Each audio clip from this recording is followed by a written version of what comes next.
សពឬជាការពិតយើងសម្រេចចិត្តដែលចូលរងការបងអើយអូនស្គាល់អ្វីជាស្នេហាទាំងដែលធ្លាប់គិតថាខ្លួនគ្មានថ្ងៃរៀបការឡើយអ្នកណាដឹងមុនអាចមានថ្ងៃនេះថ្ងៃដ៏ពិសេស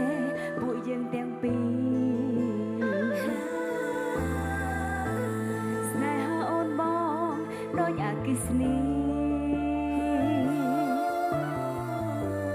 ប៉ុន្មាននាទីផ្ដើមមានចិត្តរៀងខ្លួ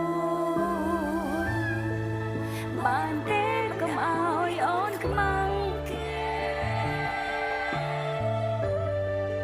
បានទេកុំឲ្យស្រីផ្សេងមើលងាយអូនបានទេធ្វើជា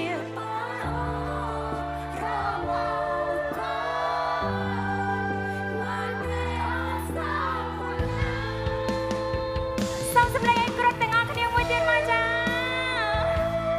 អរគុណជំរាបសួរបងប្អូនទាំងអស់គ្នាជួយឈាមតាំងពីទាំងអស់គ្នាណា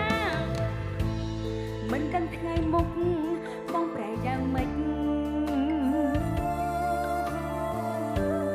ត្រឹមដឹងពេលនេះបងល្អណា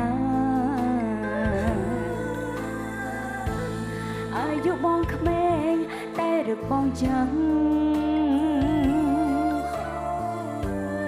នឹងថាល្អណាមិនឆ្វេងឆ្វាយឲ្យអូនព្រួយបានទេមិនអ